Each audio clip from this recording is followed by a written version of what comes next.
Cambodia dates back more than 1,000 years. Since the Khmer Empire at Angkor, classical dance, originally known as royal court dance, has always been a fundamental part of the royal court and sacred rituals. Classical dance was known to be the celebration of the gods. It was a sacred ritual used to please ancestral spirits. In Khmer mythology, the gods themselves were cosmic dancers, and every performance was regarded as an offering to them. The dancers themselves were thought of as a link between the earthly and heavenly realm. Between the 9th and the 15th centuries, the Khmer kings expressed their religious beliefs by building majestic stone temples. We can see that dance was also vital to these beliefs, as it was represented on the temple walls in the form of carved celestial dancers known as apsaras.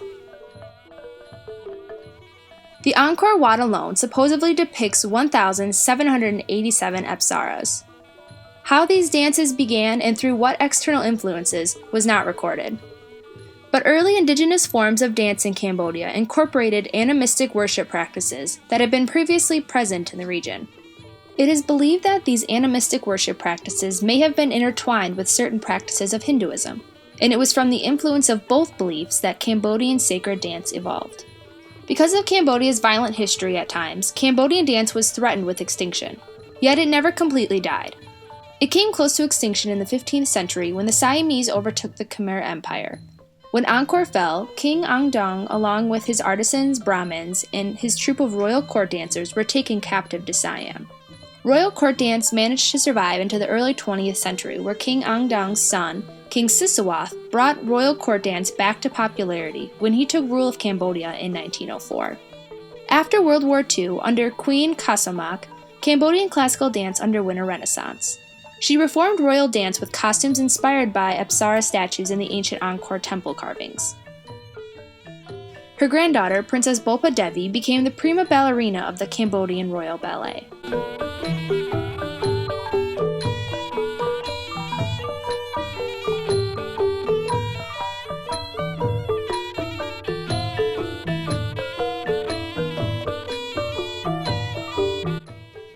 Royal court dance was threatened once again during the Khmer Rouge regime. About 90% of the royal court's teachers and dancers were killed. Only few were able to escape to the refugee camps at the border of Cambodia and Thailand. By request of her father, Princess Bopa Devi went to the border refugee camps to help the remaining dancers teach children and restart the, as it is now called, Cambodian Royal Ballet. After the Khmer Rouge period, Princess Bopa Devi dedicated her life to preserving the art of classical Cambodian dance. Today, she still works closely with the Royal Ballet, which now operates under the protection of the Royal Government of Cambodia. Dancers now study at the Royal University of Fine Arts. Through the hard work of dancers, ballet masters, and civil servants, the tradition of Cambodian classical dance has been brought back to its former glory. Scholars often use the Sanskrit term mudra in reference to the most distinguishing feature of Cambodian dance movement, the hand gestures. Some experts find this misleading because it implies a link to the dance mudras in Indian dance, which are very different. Classical dance in India includes over 50 mudras, all of which have specific meanings in themselves. In Cambodian dance, however, hand gestures are very limited in number and simply accompany a dancer's other movements to portray certain emotions. Cambodian dance choreography originated as an imitation of natural forces. The motions of rippling water and swaying trees are represented by how the dancer moves his or her body. The 4 basic hand gestures that accompany these body movements derive from images of nature as well. The 4 gestures in which a dancer's hands continuously appear are the leaf, the flower, the tendril, and the fruit plant. There is in fact no moment of the dance when the dancer's hands are not held in one of these 4 signs. The 4 primary hand gestures are combined with the dancer's body movements, which give them their meaning. So the change from one gesture to another holds great significance. For example, when telling someone to go, the hand gesture changes from the flower to the leaf. And when calling someone, the gesture changes from the leaf to the flower.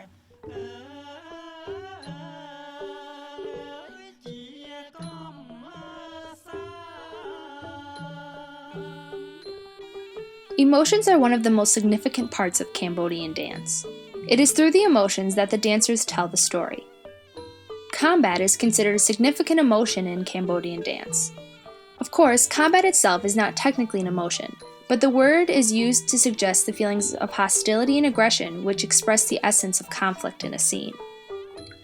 Combat in Cambodian dance rarely involves physical contact except in stationary poses. Through frequent static movements, the dancers allow the imagination of the audience to transform their duels into mythic battles. Love is also a popular emotion portrayed in the stories of Cambodian dance.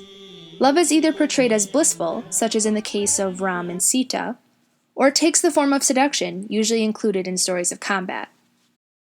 Regardless of the story being told, the hands are always the focal point of the visual expression of a dancer's emotions.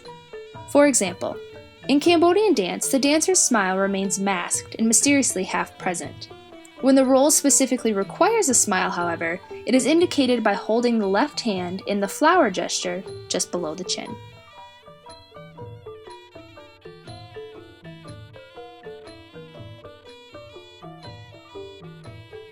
A Cambodian dancer's training starts in their early childhood. At the age of 5, dancers begin learning exercises designed to stretch and manipulate their joints, such as bending their fingers back to touch their forearm, twisting and arching their waists, and lying flat on the ground with legs crossed in the lotus position. All of these exercises require great discipline. At the Royal University of Fine Arts, only 70 students are selected to enroll each year out of hundreds of applicants. Majority are girls, but boys do enroll as well. Essential physical qualities for students are suppleness and grace, as well as a slender but strong body. Small girls with delicate frames and round faces are picked to learn the female characters. Girls who are slightly bigger boned with longer faces learn the male roles, as they need a broader stance and bolder movements. It takes at least 12 years to train a dancer. Part of that time is dedicated to a dancer's spiritual preparations as well as their physical preparations. In Cambodia, to dance is to enter a sacred state. Dancers have their own spirit known as crew, which they work to strengthen. It is believed that worshiping the ancestors of dance will guide, strengthen, and inspire dancers and ultimately bring them success. Dance has restored those myths that shape the spiritual framework for life, reminding Cambodian people of the gods, ancestors, and heroes whose stories create a sense of harmony throughout their culture. Cambodian dance has always been known as a celebration of the gods, but today more than ever, it is a celebration of the people of Cambodia.